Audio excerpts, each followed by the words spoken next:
gon' make it away. We gon' make it away. We're going back to the cross one more time. Hey, you made a way. When our backs were against the wall, and it looked as if it was so. Oh Lord, you made a way, and we're standing here only because. Do it again, do it again. Oh, when our backs were against the wall, and it looked as if it was over, you keep on, yeah. Hey, and we're standing here. Come on, CJ. Y'all got to clap one more time. Everybody, you do made a way. When our backs were against the wall, and it looked as if it was so. You made a way. Oh, and we're standing here.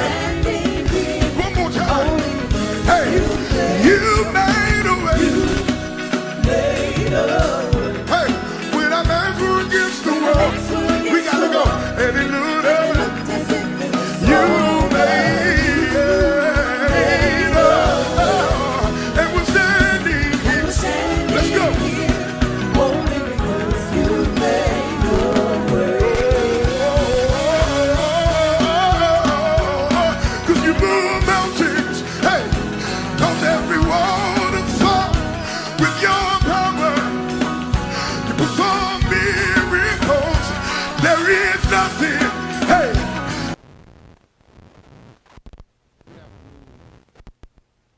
Good evening, Real Life family.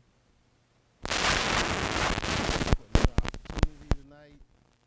You know, it is Wednesday night. That means it is home improvement time. That should make you yell. That should make you scream. That should make. I need. Thank you. Go ahead. So I'm not going to jump into the word. But first, before we get started, we're going to have a word of prayer. Dear Heavenly Father, thank you again for keeping us and watching over us.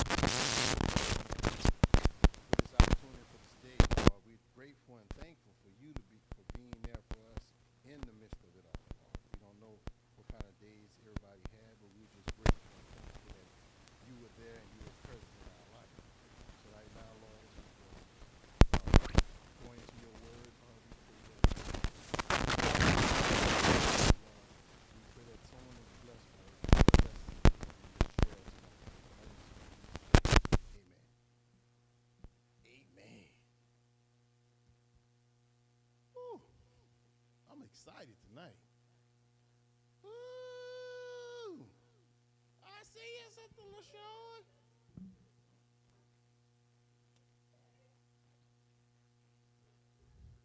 So tonight's lesson, we've been talking about something that's been, going around this last couple of months. We've been talking about this one thing keeps coming up, and y'all can think about what it is. We keep talking about something. You shaking your head, Sister Bree. You the main one talking about it. No, not translucency. Man, it's all a part of it, but we kind of focus on this one thing because it's a question, and you always keep asking this question. What is it that you talk about a lot, Sister Bree? You're like, I struggle with, what is it? Bingo. We're going to talk about patience and waiting on the Lord tonight. Because I think it's something that we all go through. I mean, we go through a lot of things. We share a lot of things. But I think I started hearing that, and I started thinking about my own self. It's like patience and waiting on the Lord. It's coming up. It's like it was coming up almost every Bible study. Talk about waiting on the Lord, or we talking about patience.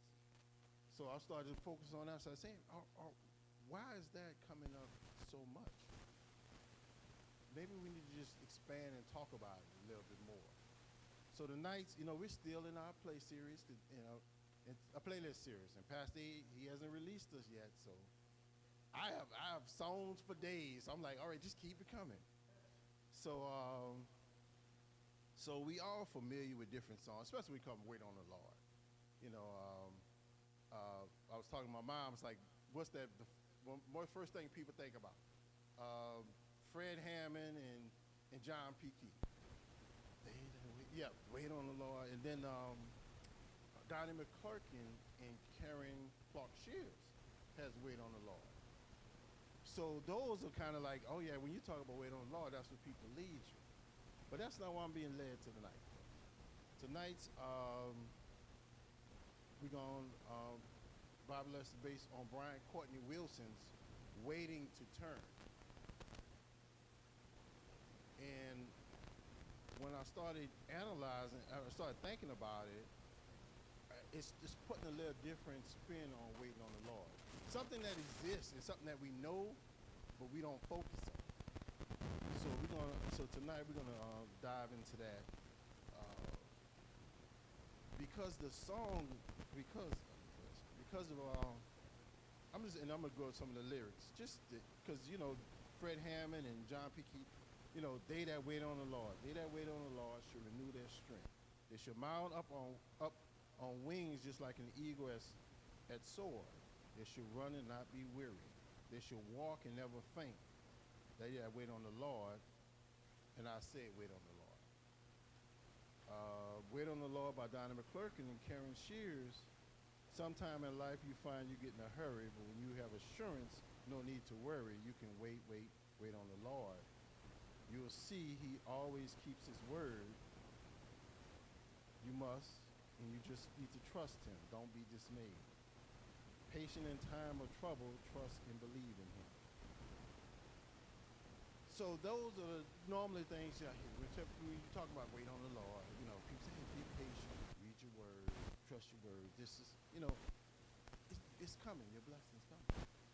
So, but when I listen to Brian Courtney Wilson, when he say waiting to turn, he's talking about, what is the question is, we say we're waiting on the Lord.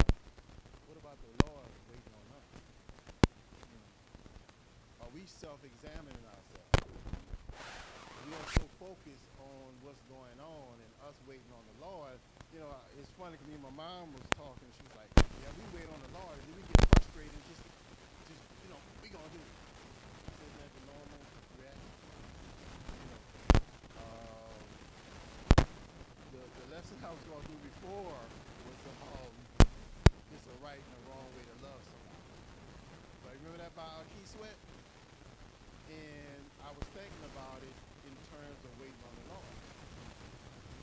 Because when you start looking at your word, you start reading, you start reading your lesson, you read about Rebecca. You know that what Rebecca did for Jacob. The story starts off as Rebecca said, what's going on inside here? And Esau and Jacob and they're fighting.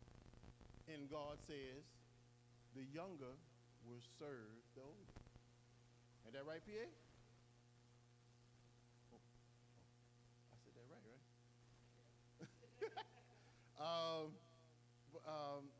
So Rebecca knew God's promise, right? That the younger will serve. The older will serve the younger. I said it wrong. The older will serve the younger. Esau will serve Jacob. And God revealed that to her. So when I think about a right and a wrong way to love someone, despite God revealing that to her, what did she do? She still in turn, even though Esau sold his birthright to Jacob over a meal, but he still had to get the blessings from his father. So then Rebecca then in terms plots with Jacob to steal his brother's birthright. And while I'm sitting there and I'm talking about a right way and a long way to love somebody, because you know that Jacob was her favorite, just like his dad, her dad leaned toward Esau. So what she did was, she in turn plotted after God already told her. He told her the promise. So much she loved her love for him, but still, do we do that? Do we sit up there, even if God has released things and shared it with us, we still interfere? Because that's basically what she did. She interfered after God had shared with her. So that's why I was thinking about there's a right way and a wrong way to love somebody. But getting into the lesson, we're gonna. I just want to share. So we're talking about waiting on the Lord. Isaiah 40, 27 to 31. Follows.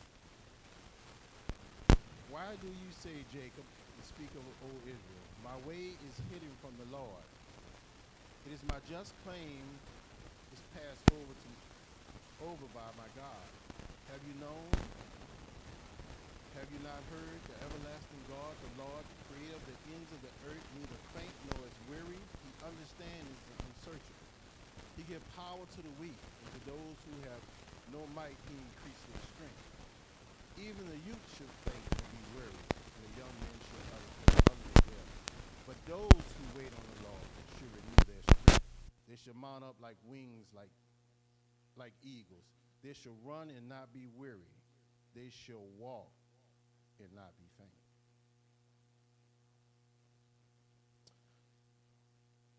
So I started to research, and I said, what?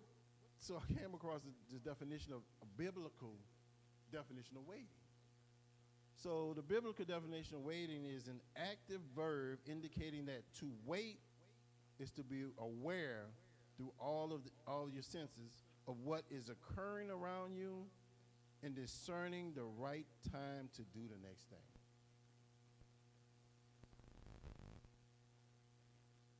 Y'all got that?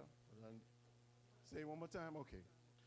I was asking because I had to read it about 5, 6 times when I first read it. Biblical waiting is an active verb indicating to wait is to be aware through all of your senses of what is occurring around you and discerning the right time to do the next thing. So the questions comes up, and the main question is everybody asks. When we talk about wait on the Lord, what is the question?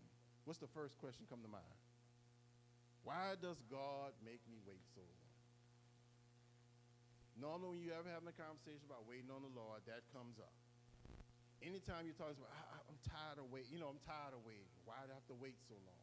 And that's kind of where we were going. We've been going the last couple of months. We start talking about patience and waiting on the Lord, because I think it's something we all go through.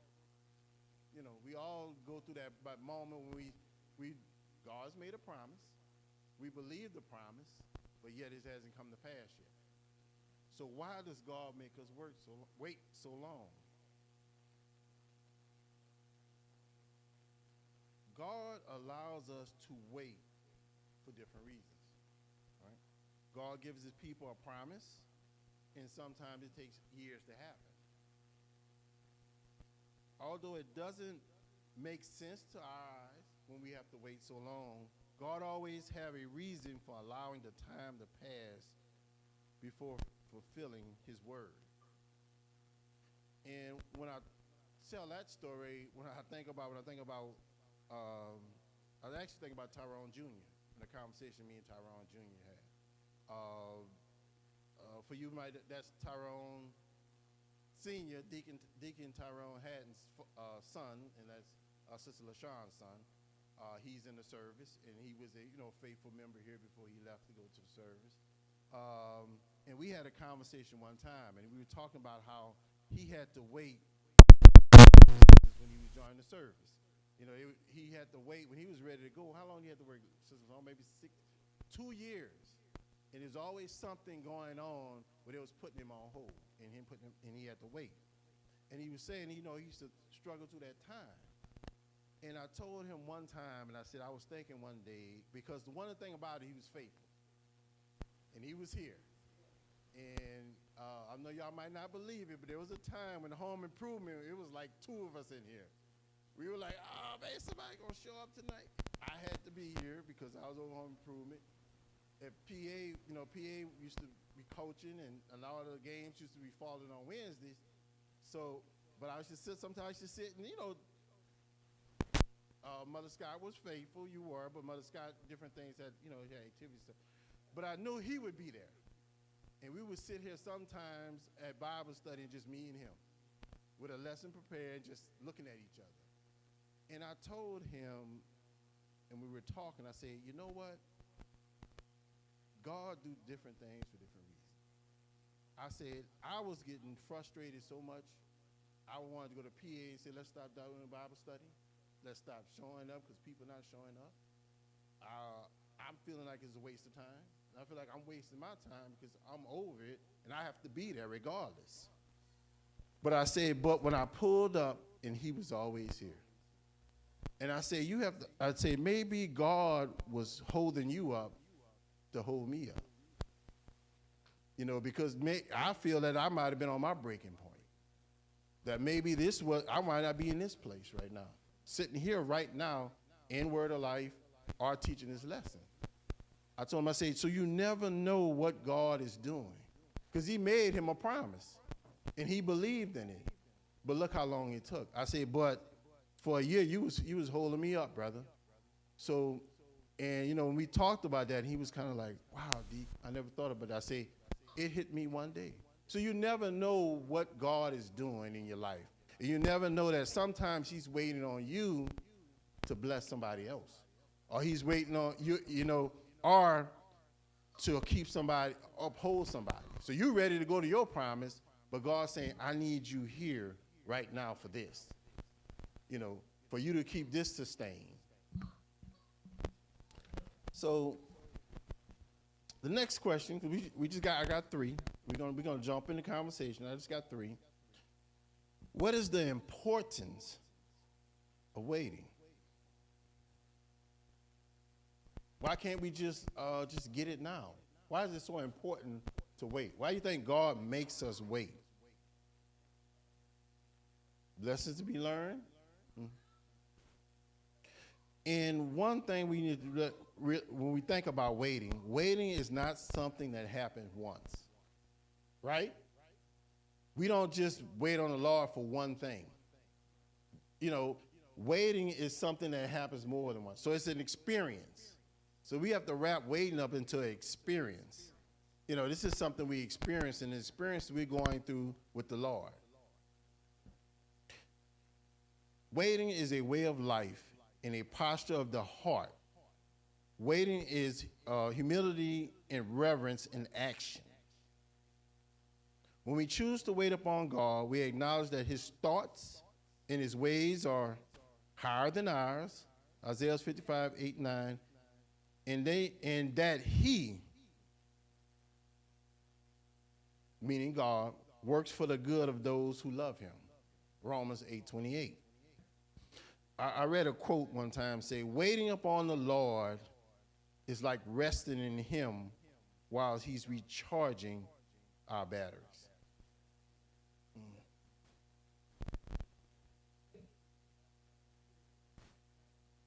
I can't hear you because you don't have no mic in your hand. I need you to grab that mic. All right. That waiting is also a development stage or a development phase for us. Whether we like it or not, it's developing us into what God wants us to be. And that's one of the main reasons I feel that we have to wait, because it's something that we need in the interim, and we just have to wait because we just may not be ready for it on the other side. So it's a development period. It sounds like a process, huh? But what you just said was, I remember Pastor used to always tell me that God does not bring an unprepared thing or blessing. No, God does not bring a prepared blessing to an unprepared place. So if you're not prepared for it, you're expecting God is going to bless you with that? We've talked about that even here. We talked about how the reason why it was so important to develop leadership, to make sure that we are aligned with what God's saying. We have leaders in place. Because if you don't have it, why would you expect, 100, 200, 300 people to walk into place? Why would God bring 300 people here and we're not prepared, and then 2 weeks later, we down to like 10 people, and everybody left. Yeah, we weren't prepared for that. God is not going to bring a blessing to an unprepared place. That would go against his word.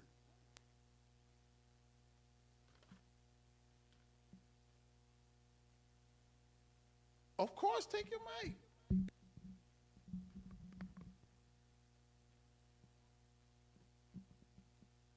Um, I, I like what you said, that the last statement, and I wanted to add on to that. Sometimes what we think our preparedness is not what God's preparedness is. Because in our waiting, we get anxious sometimes because we feel like we're ready for the thing that God has for us, and that He should just go ahead and, God, I pay my tithe. I'm listening to all of the self-help books on being a good steward over my finances. I'm doing what it takes in order for me to be lined up. I have my education about the situation, and I feel like now is the best time. I applied for all of the this and that, and you should just go ahead and bless me. Why is it that I'm not getting what I'm asking for? Please, God, bless me. And really, you don't know what God, or the preparedness that God is still working with you on. There could be some things that He's still removing, breaking, tweaking, pulling out, and putting in that you're not ready for that thing or those things that you think that you're ready for. So just to kind of go back to what you said, the preparedness part that's not for you to determine, that's for God to determine. And that's actually, if I had to sum up the song, that's actually you summing up the song from waiting to turn. Because that's exactly what's going on with him. And that's what I was saying, is that do we actually stop to self-examine ourselves? And you hit it right on the nail, because we don't do it often. We just believe, like you say, I've done it. Everything you just, I don't want to repeat. I don't repeat what you say, but everything you just said, that's it. And that's where we find ourselves. Because we don't think about that. We already in our mind think we've already done everything that was asked of us. Oh, I was on the third one, right? The third question, why does God wait for us? Hold on a second, D. Yeah. Are these rhetorical questions that you're asking, or?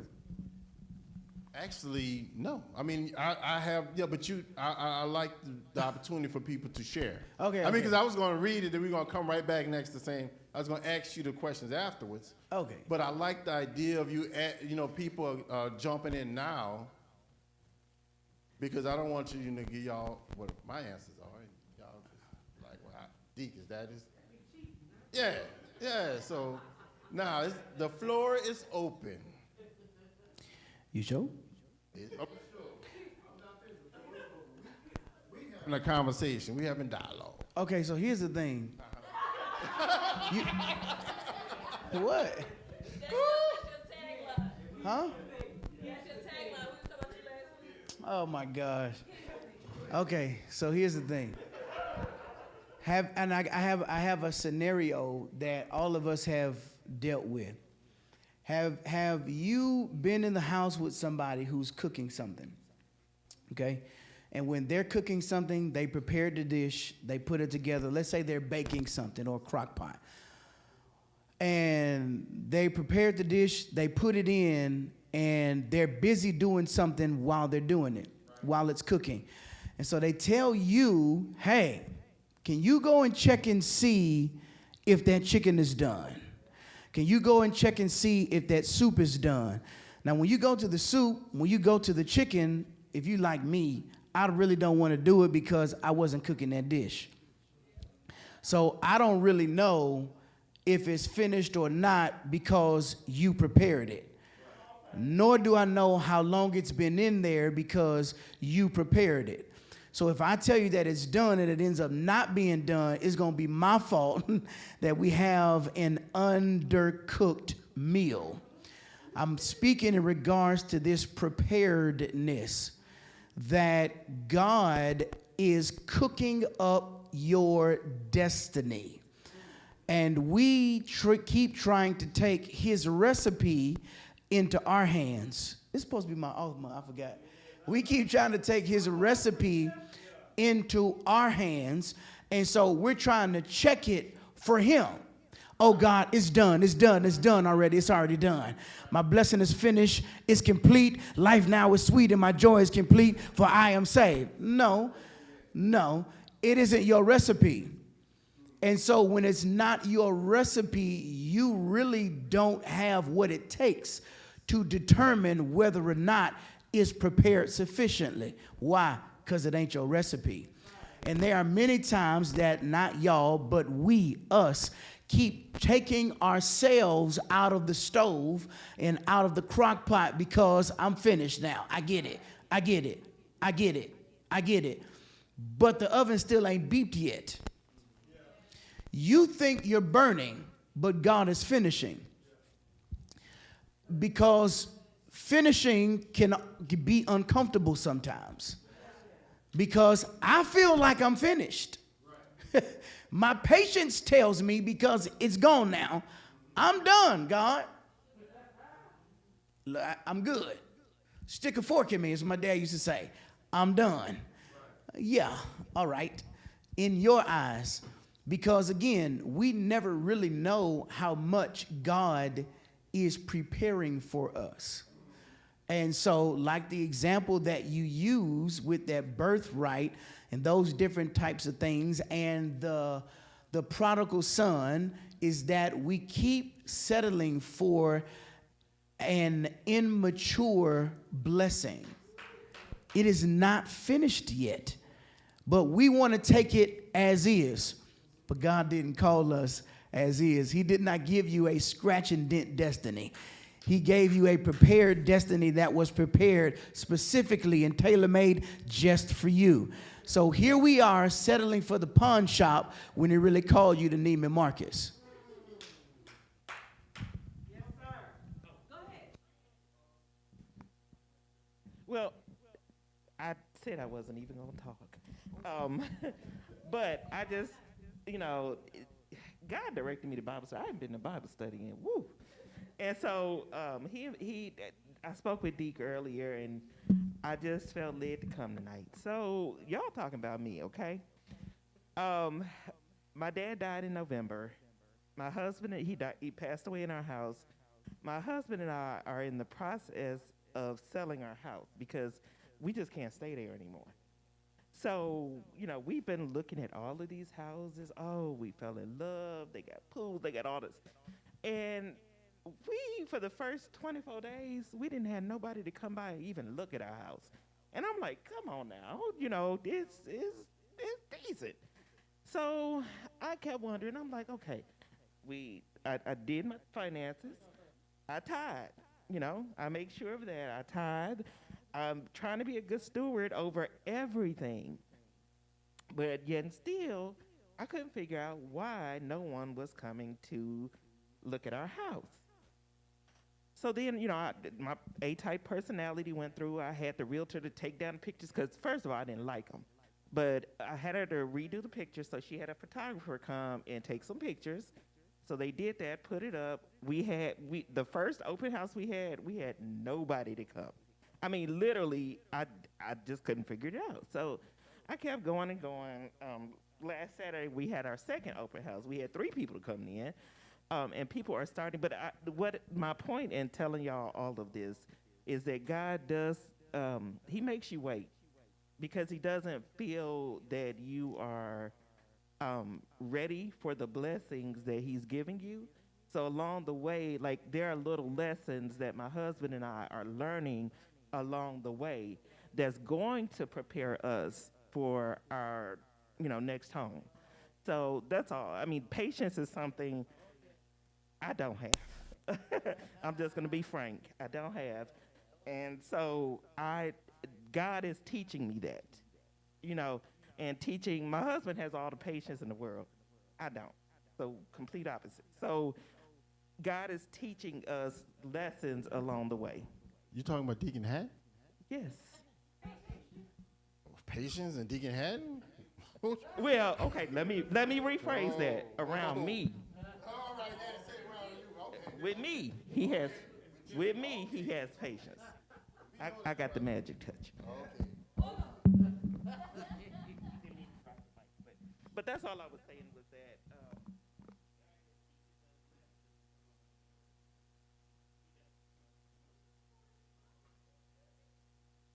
Hey, I'm letting y'all run. I'm letting the students run. But actually, when I had to ask the question is what people are saying. Actually, what I wrote down, you know, why does God wait for us? You know, I believe He's calling us to come before Him with thanksgiving, and even while we're still waiting on a promise, there's always these things going on. So just like we just said, the world has so many things they want to offer us on an instant silver platter. Just like what people, that's just what he said. Yeah, I had wrote down the word instant silver platter because that's what the world is offering us all the time. But no, go ahead, lady. I was just gonna say this, and I posted this on Facebook the other day, and it just ties right in to what we're talking about with waiting and patience and even preparedness, because there's so much going on. Like, if I ran down a list of everything that's just going on in my house, in my family, yeah. But what I came to realize is it's not just my house, it's not just my immediate family. We as believers are in a waiting season, and it's uncomfortable. Waiting is uncomfortable, and I likened it to this. The reason why we're feeling the strain and the reason why things are so uncomfortable is because think of us as rubber bands. Said this. Think of us as rubber bands. If it's pulled too fast, too hard, it pops and breaks. I said, but if you slowly stretch out that rubber band, it expands itself and prepares itself to hold more. And I said, the only reason that we're feeling the strain and the only reason that waiting is uncomfortable is because we haven't broken yet. So we as believers have to take joy in the fact that we haven't broken yet. We're being pulled and stretched to be able to hold so much more. So while waiting is uncomfortable, while it doesn't feel good, while we are feeling that strain of being stretched, you're only being stretched and made to wait so that you can be prepared for more, so that you can hold more.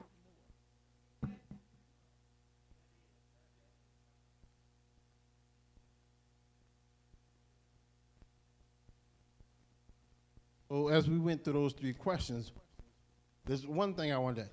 What happens while we're waiting on the Lord?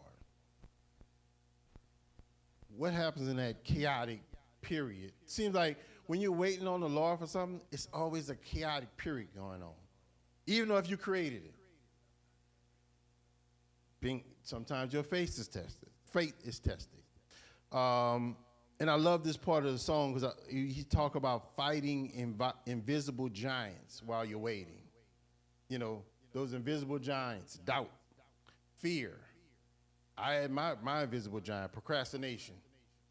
Because I count that as against myself when I'm waiting on something. Because these are things that start to build up in our mind, in our heart. Then we start to focus on that more than focus on what God is doing. Or focus on what God promised was. We start focusing on doubt. We start focusing on fear. We start talking on. So I call those invisible giants. We don't see them, but it's going on inside of us. You know. And the thing about it is, those are the things that mostly take away our dreams. You know, it robs us of those dreams.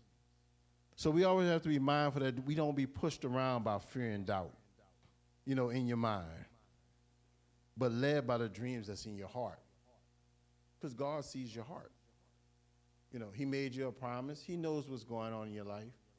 You know, despite how we might, you know, we might perceive it or handle it, God knows everything. He knows what's going on in your life. He knows his time. What was that? What was that thing they say? If you want to make God laugh, tell him your plans. You know, because you say, oh, I'm going to do, but what if that's not God's plan for you? Or what if, you know, that's why I say his time is not our time. But waiting on the Lord is a reward. You know, anybody that tells a story, I had to wait on the Lord. I've never heard somebody say they wasn't rewarded at the end. You know, but they'll tell you about the process of what they went through to get there, but there was a reward there. Amen. And that's what I have tonight for the lesson. We're going to open up, just have some. Hold up. Hold up. Why are you getting back there? No, because you asked the question, What? and we didn't tag the question yet. Okay, go ahead.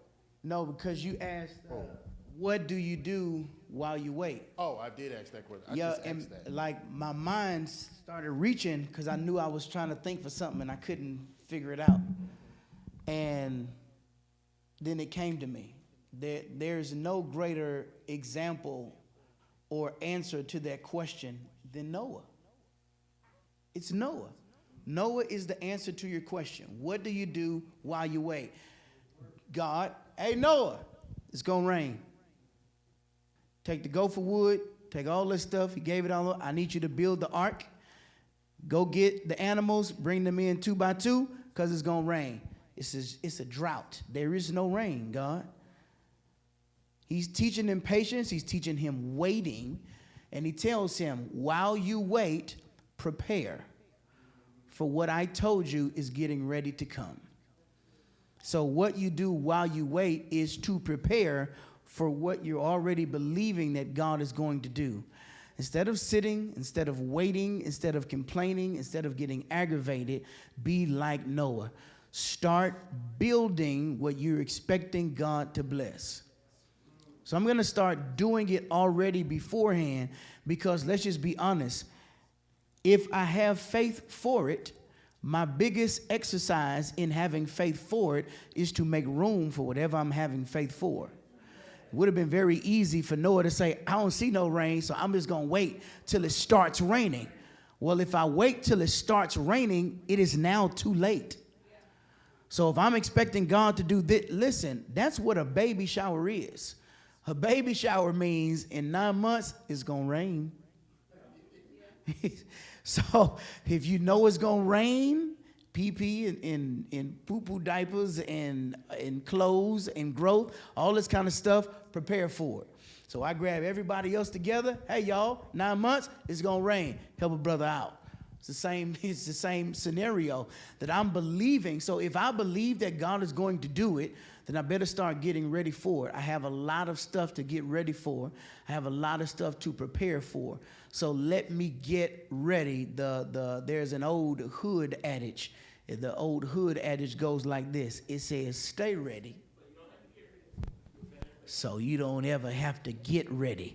So I'm going to stay ready. I'm going to stay locked and loaded so that whenever it's my time to shine, whenever it's time for the windows of heaven to open up and pour me out a blessing that I don't have room enough to receive, I don't even have to be shocked. Why? Because I'm already ready for this. I've been waiting. The problem is that we complain while we wait. The second problem is, oh my God, why? The second problem is we're waiting to get everything that we need to be ready for the blessing. So I won't start walking towards it now. I won't start running for it now because I'm waiting on God to bless me. Well, what are you going to do while you're waiting? How are you going to move? How are you going to maneuver so that once he begins to pour it down, watch it, I'm not overtaken by my blessing. And the same blessing I just received, I now squander away because I wasn't prepared to handle what he was giving to me. T.D. Jakes is a prime example for that. when he moved the church from West Virginia to Dallas, he moved with 100 people. For me, oh snap! You moved with 100. You moved from West Virginia to Dallas with 100. Bless God, he moved with 100. The first Sunday, 3,000 people joined the church. Within a month, he lost all 3,000 because he wasn't ready for them. So again, we're walking by faith. Let me rephrase. We're talking by faith, but we don't often walk by faith. While I'm talking, I'm gonna say this and then I'm gonna be done. No. I'm gonna say no for real. No, here's the thing. I'm gonna say this and I'm gonna be done. I count myself as a faith walker. I really do. I pride myself in the most. Oh man. I pride myself that in the most trying times, I still find a way to rest because I trust and believe God. But you know what I discovered about God here lately? And I'm just be honest, I'm not a fan. I don't like it. When you walk in extreme faith, God will still find a way to test your faith. He's going to find a way. To the most mature of us, to the most spiritual of us, he will find a way to break you down to size to help you realize you still got a lot more work to be done. I mean, for me, oh God, come on. This is what we do, baby. God, come on. This is what we do. Yeah, you sure? Lights get cut off. I'm not tripping. Listen, I've been here before. This ain't nothing. Back up against the wall. Doctor said this about me. Doctor said this about me. I'm cool. I trust God. Fine. He then takes it out of my hands and said, you got faith for yourself. Now I'm going to take what you created and see if you can have faith for that. And I froze. Because I got faith for me. Any day, every day. I got faith for my mom any day, every day. My mom told me she don't even like to call me about what the doctor said. Because you're going to be fine. Don't worry about it. She don't even like, she tell me, I can't even talk to you. Goodbye. I'm sorry, Mom. I'm trying to trust. I don't want to get negative. But man, when he going to find a way to touch something or somebody to bring you back to, what is the word? Homeo. It means balance. He going to find a way to bring you back. So have all the faith you want, but I'm going to find a way to put you back in the faith fight. Because what if I told you that God gets irritated for us having too much confidence? Because it ain't about you. And he put me there. I ain't going to get into it, but he put me there. And so I've had to recalibrate myself, to adjust myself to like, and now I'm looking at all of these parents with grown parents now. And like, I'm looking at all those parents in a new light now. Because I'm looking at all y'all like, how in the world have y'all done this? Because this is my first rodeo. And I'm looking at my mom and Sister Haddon. I'm looking at all y'all like, how do y'all do this? Because I promise I want to go in and take out what the devil put there and put it in my body and say, never mind, I got it, don't worry. You go to school, you go to recess, you go have fun. Daddy got it, but I can't do it. I want to be the hero. And God said, your cape ain't going to work in this instance.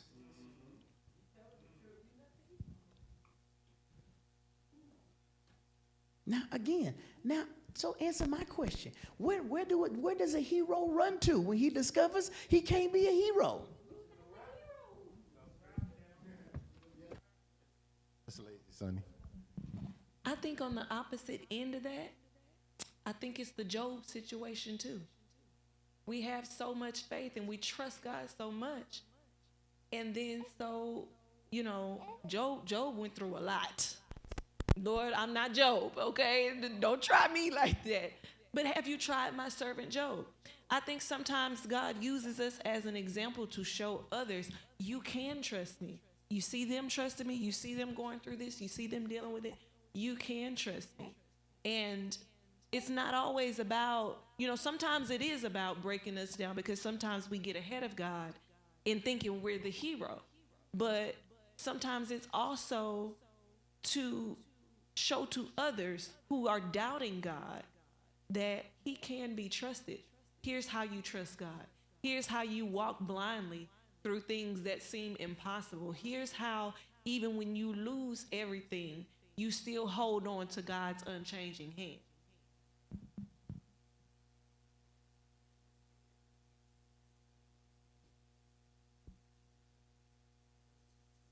Oh, go ahead. I'm just reading some comments.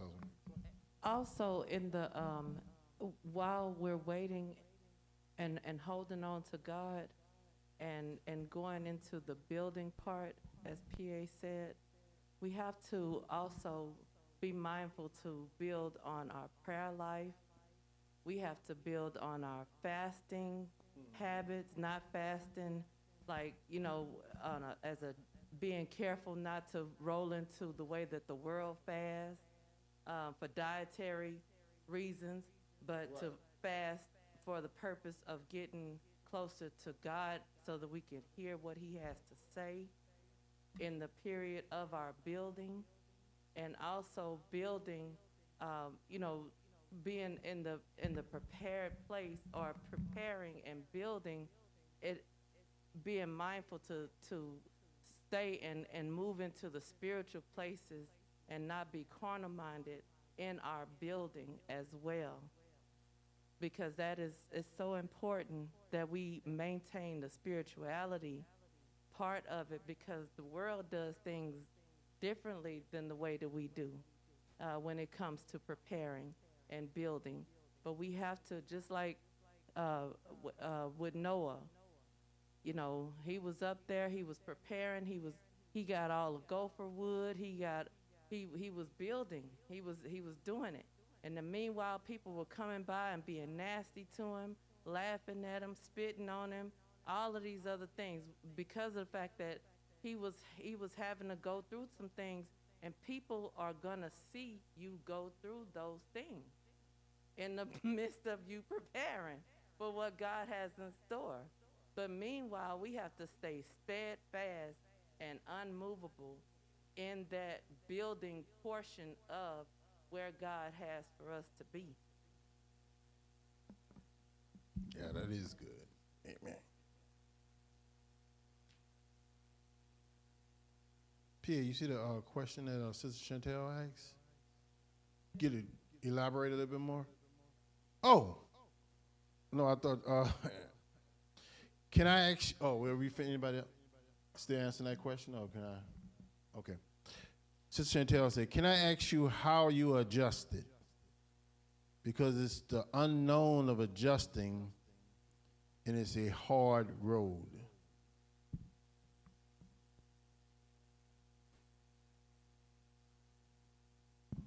I said this last Wednesday. You have to take on spiritual amnesia. What that means is you have to forget, like completely blindly forget everything you know, because that's what hinders us. Because we're looking at the situation, the doctor said this, I know the statistics say this about this disease, or I see what this person is saying that they're going to do if I do this. Stop knowing. You don't know anything. You have to take on spiritual amnesia and forget everything that you are aware of and only say what God said. My grandfather used to tell a story about a corn on his toe. And he said that it was hurting him so bad. And he was praying to God for God to heal his toe. And he said, it was bad though. It was really bad. It was extremely painful. And so every time he went down to pray, he would feel the pain, and then the enemy would step in. God ain't gonna, you praying to God about this. It's so much else. You a pastor, you a superintendent, you got this doing. You praying to God about this. You wasting time. He ain't gonna do that.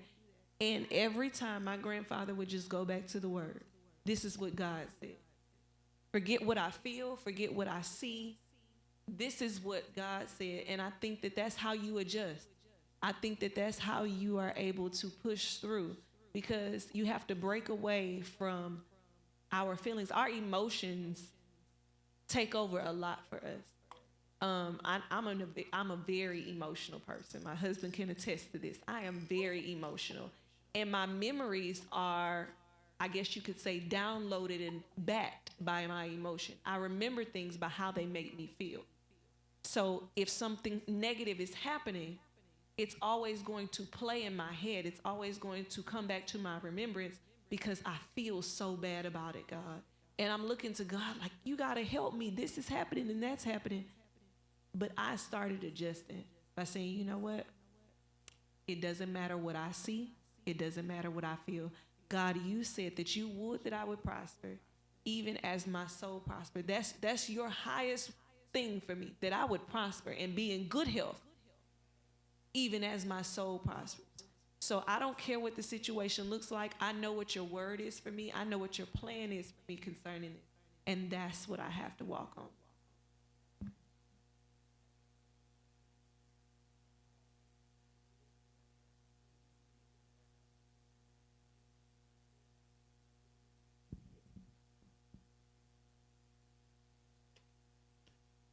Anyone want to add? Okay.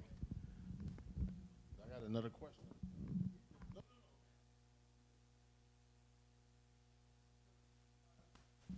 I don't know. I kind of want to share this, and I don't know the exact verse it is, but it's been my mantra recently. And it says, "They that sow in tears shall reap in joy."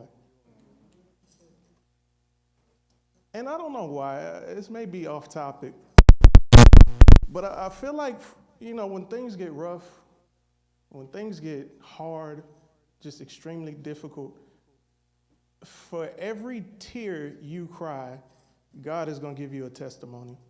Because that's what the Bible says.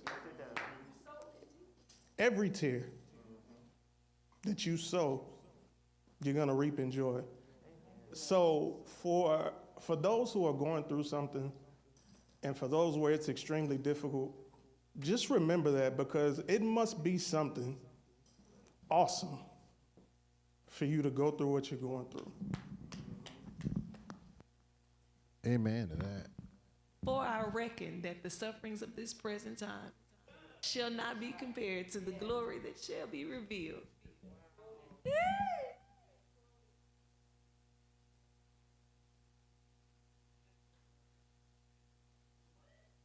So my question was to you, the next question was, do you have to share with us a situation where you had to wait on the Lord, but yet you was interfering?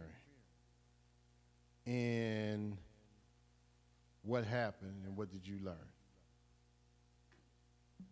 Y'all want me to start off since I'm asking the question? How deep you want to go? As deep as you want to go. Okay. Situation when you had to wait on the Lord, and there was a lesson learned, even though you were waiting on the Lord, but yet you was interfering with it. And you was, for me, it was like your mouth was always open. My mouth was always open about the situation. And you had to learn something in that situation through waiting from the Lord, because there was a lesson at the end that you was specifically for you. Yes, Sister Hat. It's kind of like in nursing school, we take exams, and a lot of times it's the same concept, but you keep getting asked the same question over and over and over again. And so, it's kind of not necessarily reassuring God, but it's just, I guess, letting him know that you're there, that you're I guess I'm trying to word it right, but you keep getting faced with, okay, you've overcome this obstacle, so here go another one, you know. And I know I've gone through that where okay, I passed this test, and so I'm, letting my hair down, thinking it's okay, but then here comes something else. And so I think that is just to strengthen us and strengthen our faith. So we have to remain steadfast during that process and stay focused, because it's so easy to be distracted. But we just have to remain faithful and steadfast, because, yeah, you're going to constantly get tested over and over again with some of the same things until you learn that lesson. And once you learn that lesson, then God will move you to the next level.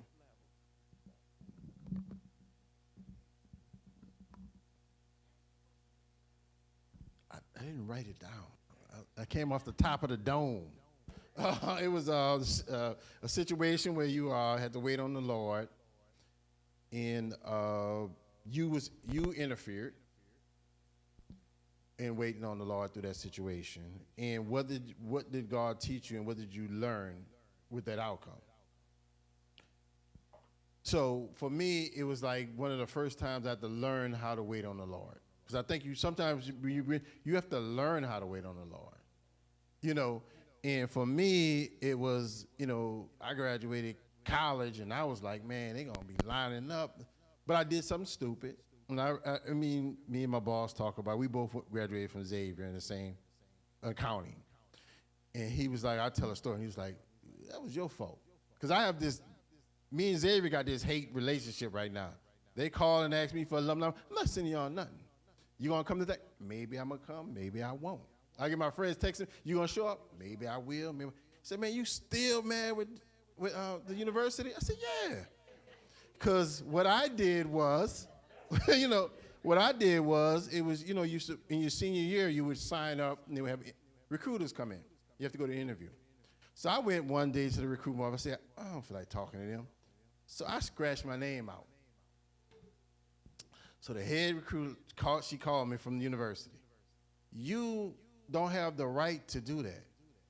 And I said, okay, well, I was wrong to do that. She said, but because you did that, you won't be able to interview with anyone else this semester, and I'm going to suspend you for next semester.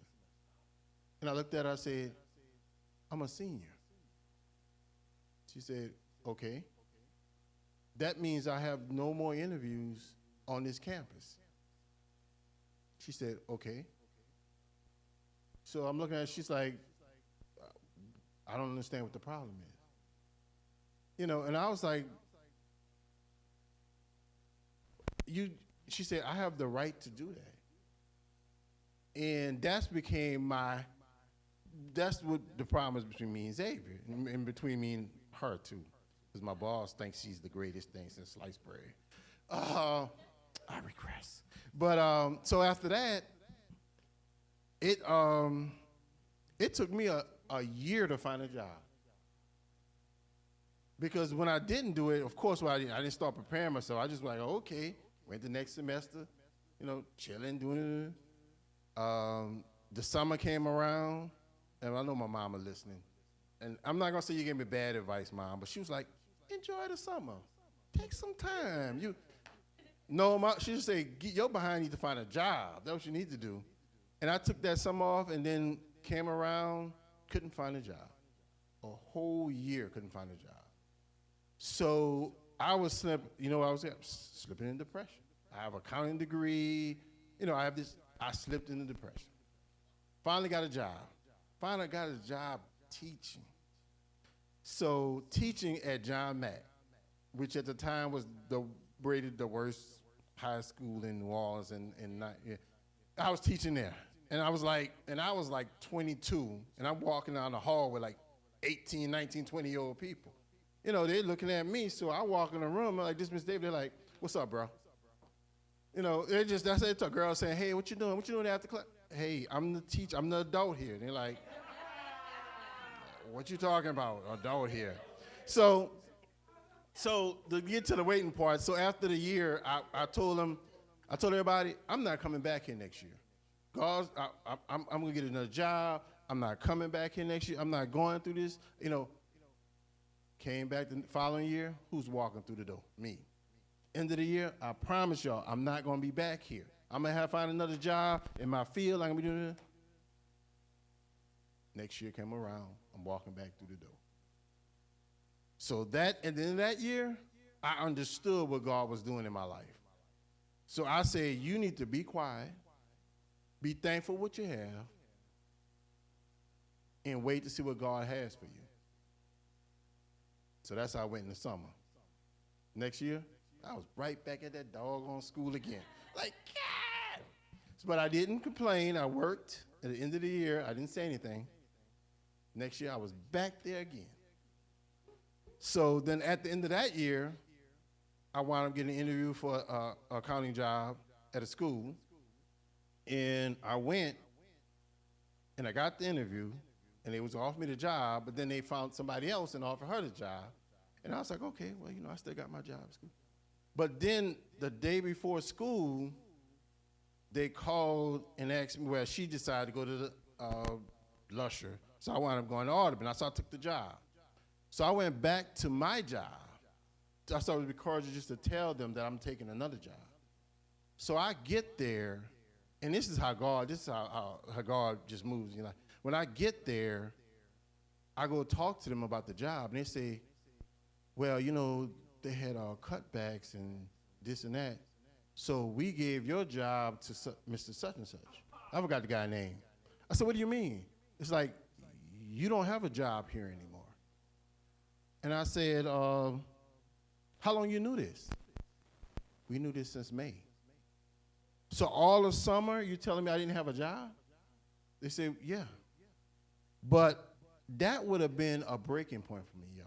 I swear, after not working, I honestly say, if I would have showed up there and didn't have a job, that would have been a breaking point for me. But I understood that God knew that. He knew what they did, even though I didn't know what they did. But yet he still opened the door and blessed me. But I go from it because I remember waiting. And I think to myself, I didn't just shut my mouth and not wait on God and just wait for his timing. If I'd have kept talking, if I kept not waiting on God, what would have happened when I went through that? And I'm telling y'all, I would have, y'all don't believe it, but I would have went crazy if I wouldn't have had a job. Because that year was a hard year on me. And I said, I don't ever want to be there again. So that's if I had to learn that lesson, that was my lesson I learned. Was it the children of Israel that was walking around complaining and murmuring? Is that what that was?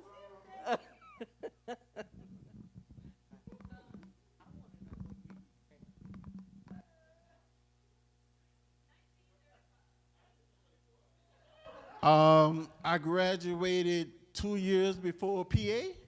Yeah. Huh? Oh, the lady at Xavier? Yeah, she's still there.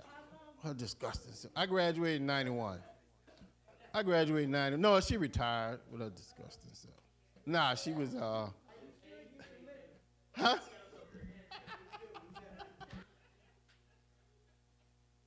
Well, can I be translucent? You talk about interference.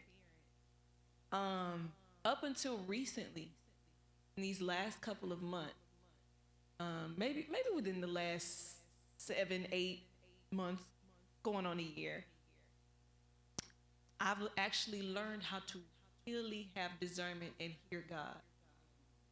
Oftentimes, I would interfere because I would allow my emotions and what I want and what I felt to play the voice of God. And I would hear what I wanted, and I'd say, oh, that's you, God. Bet, I got you, God. What I had to realize was the voice of God is not always going to tell you what you want to hear, and it's not always going to be favorable. Sometimes when he's talking to you and telling you to move this way or that way, it's going to be extremely uncomfortable. And in your mind, you're going to feel like, God, this is going to make everything fall apart. But you have to have that ear to hear.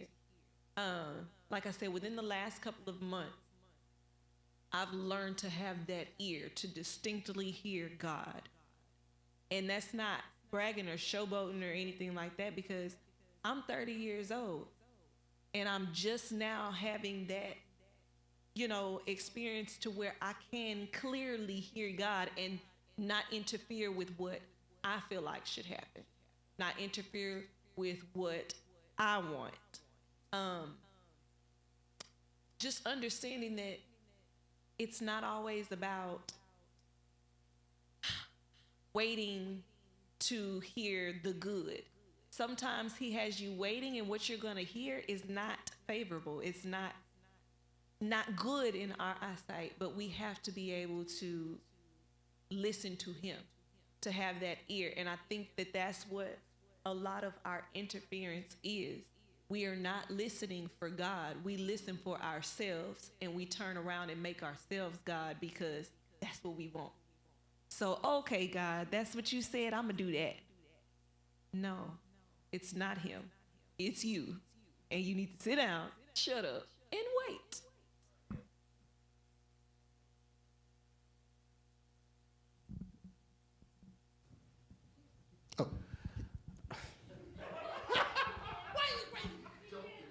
Oh my gosh. In 2016, 2010, I wanted to start teaching in 2010. But I couldn't. I think I had told y'all before. I needed to make more money at the time. So in 2016, really, let me back up. I graduated Prairie View in 2008. I went through the same thing you went through. I couldn't find a job for a whole year. I tried to sell insurance. And yeah, I sold like 2 policies, and I was like, this is gonna be dope. This is gonna be good. Like the first week I made like calls, I got like bam, and I got some money. I'm like, oh snap, we about to be rich. Never made another sale. Whole year. Never made another one. I was done. I said, okay, this ain't gonna work. And so then later on, I was about to get a job at, it's like a psychology, oh man. Britt, you know what I'm talking about, Britt? Help me. It's like I don't know. Yeah, it's like a counseling, it's like the prominent one in Houston. Is it DePelchin? Okay, I ain't gonna get it. MHMRA. MHMRA. I was about to get a job at MHMRA. My degree is in psychology. And I was like, okay, this is gonna be cool, because maybe I'll go back and get my master's. I can have a whole practice. I'm gonna talk to people, sit on the couch. I can make some extra money. And like I went in, did the interview. They loved me, offered me the job, everything. So like like the next week later, the lady calls me back and she's like, Mr. Scott. I said, yes, ma'am. I was ready to go. And she was like, can you send us a copy of your degree? I said, I got one better. I'll bring it to you. So I went up there with my I can't remember what it's called. I'm getting old. My paper, no, not my degree, the other one. Yeah, with my grades on it. Transcript. Come on, help me. I'm getting old, y'all. I went up there with my transcript. I gave it to him, dropped him off, walked out the door like an old rich man. I was happy. She called me back the next day. She said, Mr. Scott, your degree doesn't have the date concurred on it. And I said, okay. I didn't even know what she was talking about. I was like, I can tell you. It was December 12th, 2008. And she's like, it's not on there. You need to get another transcript. So I ordered another transcript from Prairie View. They sent it back. I'm connecting your story with mine and the whole thing. And they sent it back, and I'm looking at it. Still didn't have a date. And I'm like, so now I'm confused. So there's a guy at Prairie View who was there when I was there. He's still there today. His name is Dr. Derek Wilson. I called Dr. Wilson on the phone. I said, Dr. Wilson, he was my psychology professor. I say, something's wrong with my transcript. I got a job at MHMRA, and they telling me that my degree says there's no date concurred on it.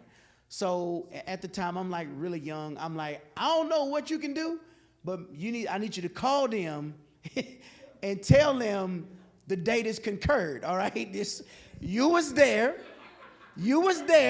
I walked across the stage, shook your hand. Y'all gave me the thing. I lost it, but y'all gave it to me, held it up, took the picture. Like, I need you to call them, tell them. Like, I had a whole party for it. I'm like, you need to do something.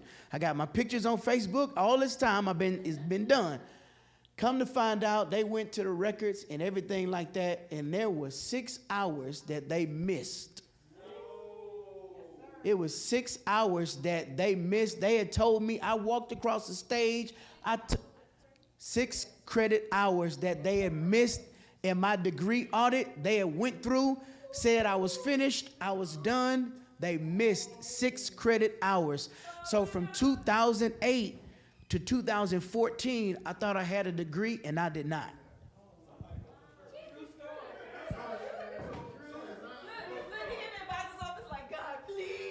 We online. So I'm livid because at this point, I'm married and I have 2 small children. And you telling me I got 6 have a degree.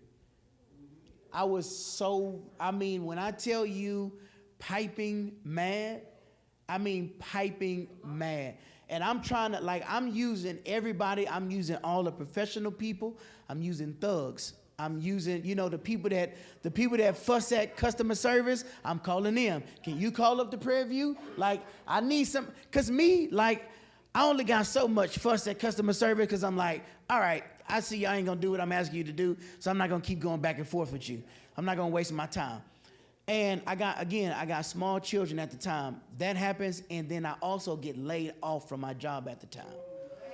So we talking about patience, right? And at the time, I had just worked 6 months straight overnight. And we went to San Antonio, and we having fun. We at Fiesta, Texas, and we shopping, and I'm buying all the stuff. Kennedy and Kinsley are getting everything. You want those shoes? Get 3 of them. You like that shirt? Get 6.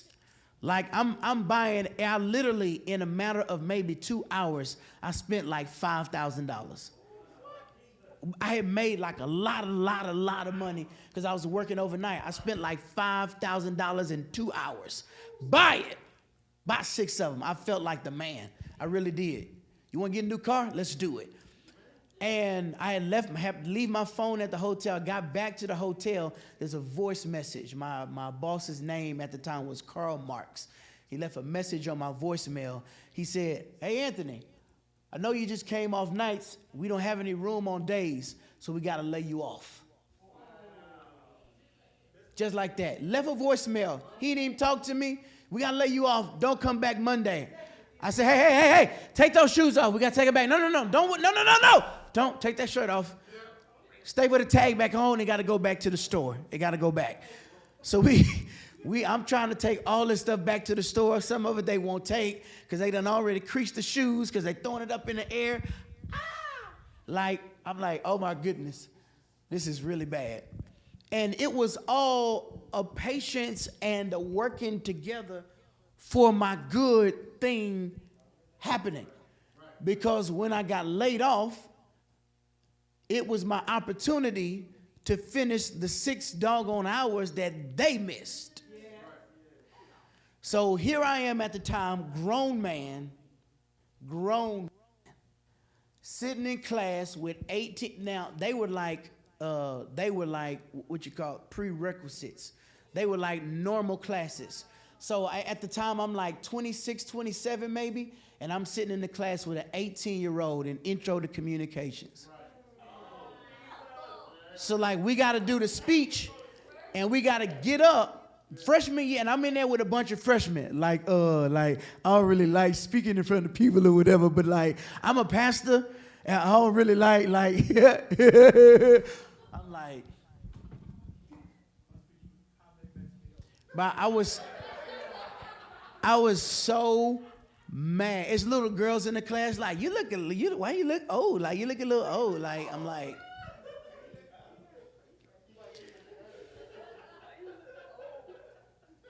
I was so mad because at the time I was old. I ain't had no swag at the time, and so anyway, I finished all of that. I was really mad, and there's another part, but I won't tell that part today because I was taking A&P, and I reverted back to my minor, theater arts, to pass A&P. Okay, put that together later. I went full Denzel. Okay, and so I finished. I went full Denzel on him. I mean, I went all the way. I could have got an Oscar, and he gave me a C, because I earned my Oscar. I got 2 children, man. I don't know. He said, all right, man, all right, bet. And give me that C. And so then 2016 comes around. This is what I was trying to get to, and I was like, okay, I want to teach now. I can't do this plant thing anymore. I got to teach. And I went to Westfield High School, which is my alma mater. They had an opening for a technical theater director. And I went into the interview, wowed them in the interview. Now, mind you, I've always done acting. I never did tech. I never built sets. I didn't know how to do makeup. I didn't know how to do any of that. I was the actor. Everybody else did that. I'm on the stage doing the easy part, but the job was tech director. She like, can you build flats? Can you build sets? Oh yeah, we did it all the time in practicum. Because she went to the same school I went to. We worked under the same director when I was in theater. So we had like that little connection, Celie Turner. Oh yeah. I'm signing up for something. And she like, yeah, we getting ready to do Color Purple, the musical. So we got to build the house that Celie and them living in and all this, and we need a screen door, and she telling me the whole set. I'm like, oh, yeah, no problem.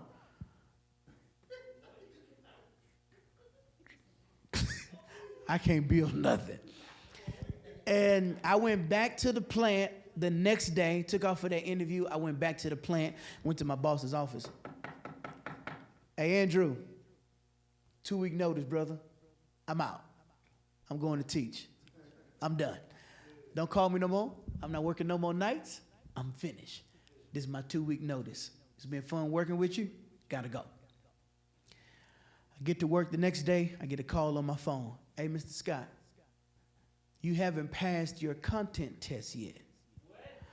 So we're not going to hire you for the job. It's the principal at the time. His name is Mr. Reynolds. He hasn't came now. Him. It's him. I don't like it. I still hold it. And he said, we can't hire you at the time. We can't hire you because you haven't passed your content. I said, well, right now it's August. I'm set to take the test in September. So it's 3 weeks. Hey, you can make me a long-term sub for the 3 weeks. I won't even teach the kids. I'll play patty cake with them every day. Once I pass the test, we switch it over, we good to go. Not gonna work, Mr. Scott. We're not gonna be able to hire you. Hey, Andrew, remember what I told you about that 2 week? No, forget it. I need to stay. He was like, hey, man, we already hired somebody. They're supposed to start in 2 weeks.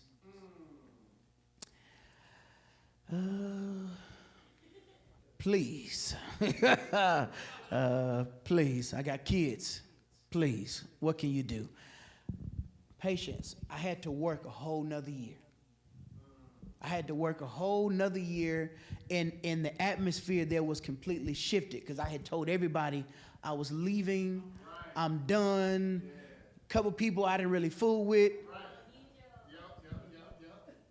Hey, man. I ain't never really fooled with you like that.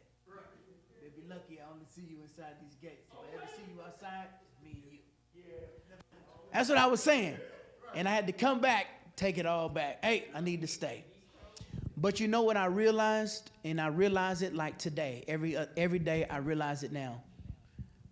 That was for me one of the biggest patience tests for me, and I didn't see it. Hindsight is always 20/20.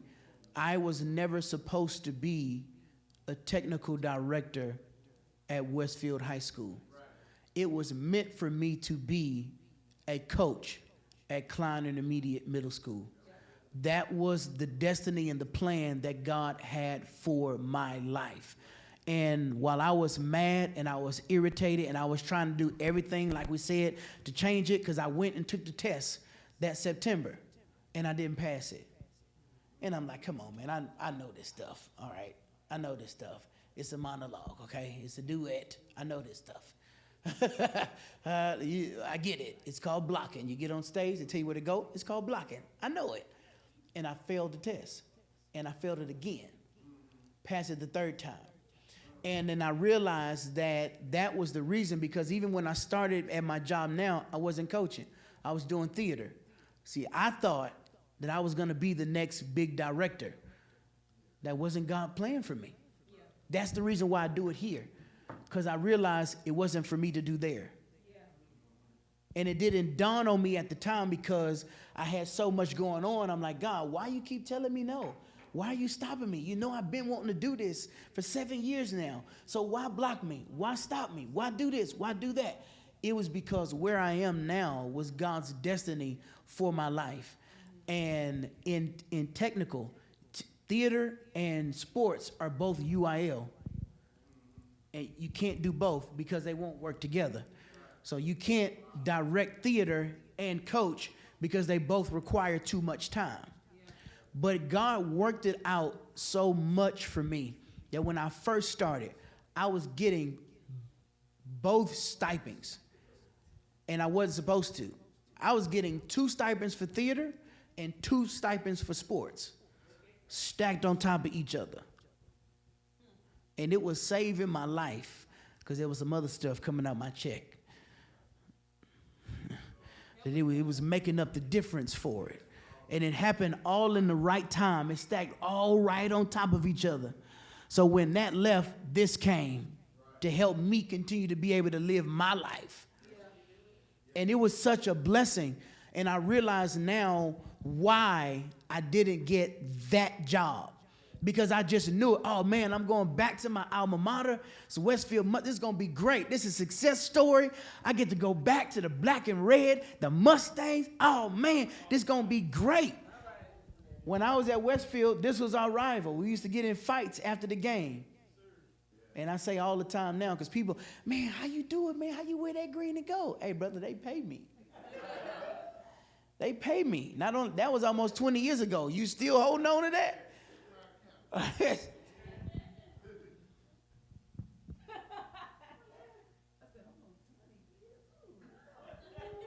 It was 18 years ago. 18 years ago. Oh my God. What you saying about Deke then? So I realized now, for me that was that's my, to answer your question, the patience deal about putting your hands on it, and because when he called me back, like I was trying to figure out everything. I was calling different counselors, I was calling principals, I'm calling other teachers. I'm like, there's got to be a way. I'm going up to Prairie View, I'm calling up to Prairie View, I'm sending emails. Not Prairie View, but I'm like, there's got to be another way. TEA. I'm talking to TEA, the Alternative Certification Program. I'm calling everybody. And I'm like, y'all got to do something for me because I got this job. Like, it's right there. And then nothing. I couldn't figure it out. And I had to work another year, and I got put back on nights again that year. And I said, Lord, I can't do this anymore. I said, I can't do this anymore because when I leave at night, my daughters love green beans. When I get back in the morning, they can't stand them. I said, I'm losing all my time. I can't do this anymore. I'm losing all of my time. And God he forced me to be patient. And that very next year, that's when I got my job. And so now to go from even that to where I am now, running the entire program, running the entire program. Like, I look at my game last night, we got cooked, but I mean, I had the band out there and the cheerleaders, student section, parent section, and now there's a lot of school pride that wasn't there before I was there. They lose every game. Everybody call them trash. Nobody shows up. The kids got no confidence. They hate it. They don't even want to play. They got 20 kids on the team. This year I got 52. It's unheard of at my school.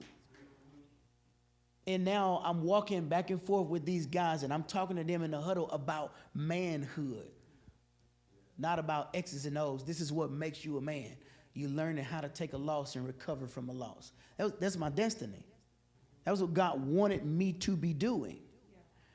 And it took him dragging me through the patience process to help me understand I'm getting you to your destiny. I'm expanding, thank you, lady, your rubber band, because there's more for you to hold. There's more for you to hold. See, if I'm technical director, I'm nothing but hammer and nails. The same thing I'm doing at the plant. I'm a hands man. God said, I want you to use your mind to be able to build the minds of others. So he stopped what I thought was my plan. He said, I'm going to give you something else. And this ain't even it. This ain't even it. High schools want me to come up every single year. I just won't go. My brother keep trying to tell me, I don't know, you might have to go, brother, but I just won't go. Because they want me to work Sunday. I ain't working on Sunday. All right, I'm done.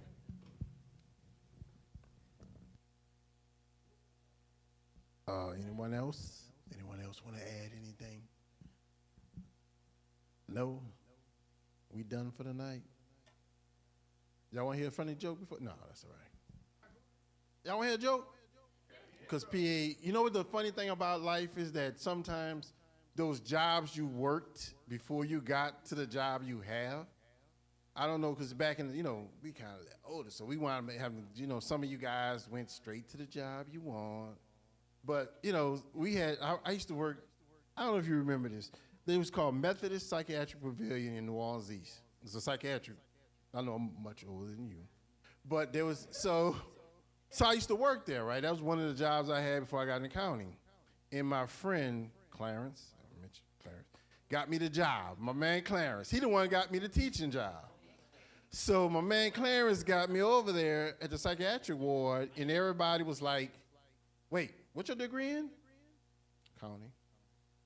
How are you the only person on this ward with an accounting degree? Everybody had me. I was like, Clarence. They was like, oh, Clarence got you hooked up. I mean, people walk around with attitudes, right? So I used to work the night shift at the psychiatric ward. So the quick story. So I wound up working there for you. I'm gonna go into those stories. For a couple of years later, back in the day, the people that call you for overdue bills and stuff, collection agents, they were all local. Like now you get these calls from all, no, it was only used to be local companies, right? So I get a local company and the woman asks for David Thomas, right? And I say, yeah, I'm David Thomas. She said, well, look, we have an outstanding bill from you from the Methodist Psychiatric Pavilion. I say, what? She said, your name is David Thomas. I said, yeah, we have an outstanding bill from you from Methodist Psychiatric Pavilion. Now, I knew the company because I owed them money from college, so I knew who was calling me. Because that's another story when I spent my college money on partying and I had to go get a loan. But, so I knew the company, right? So the woman was like, you got this outstanding bill. I said, I got no bill with Methodist. I said, I used to work there for 2 years, but I don't know outstanding bill. And it was a pause, right? She was like, you sure you worked there? I was like, yeah, I worked there for 2 years. She was like, Mr. Thomas, are you sure you worked there? I said, yeah, I worked there. She was like, Mr. Thomas, are you sure you worked there? I said, I worked there. And I could hear him in the background like, he was a patient. He just lied. He lost, y'all. And I was like, no, I worked there. She was like, well, we going to continue to send the bill. I said, well, continue to send it to me. I don't care. That was it. But yeah, I'm done, y'all. I'm done. That was the story. She thought she thought I was a patient. I didn't work there. Yeah. She was like, "You sure you work there, Mr. Thomas?" She like, "Oh, he's a patient. He's lost." Clarence, hey y'all, hey, Clarence got me that job. Clarence was the what you call that person when you're working and they do all the decorations, everything. Clarence hooked us up with the decorations, the church, wedding planner. Clarence did it all, y'all. I'll tell y'all stories about my man Clarence. That's the greatest noob I ever known. Well, I know because he's still alive. Right now we're going to close out tonight. And we ask, this is the part of giving, so we ask everyone if you can plant a seed in tonight's Bible study. We're grateful and thankful for every seed that we receive. You can see the ways to give at the bottom of the screen. So right now I'm just going to close it out in a word of prayer. Dear Heavenly Father, thank you again for blessing us and for bringing us to this place, Lord. We're just grateful and thankful for the word that was spread tonight, for the lessons that were taught, and we're just grateful that we're able to fellowship in your name, Lord. We pray that someone was helped with what happened, what we discussed tonight in our lessons, Lord. We just pray that you continue to keep us and watch over us, Lord. Until Sunday, Lord, we pray that you keep your people. In your darling Son, Jesus' name, amen. Live on the word. Oh, I was supposed to live on the word? Walk on the word. That's word for life. You don't always get that confused. I don't know what's wrong with that. Huh? I've been here 5 years. No, 7 years, more like.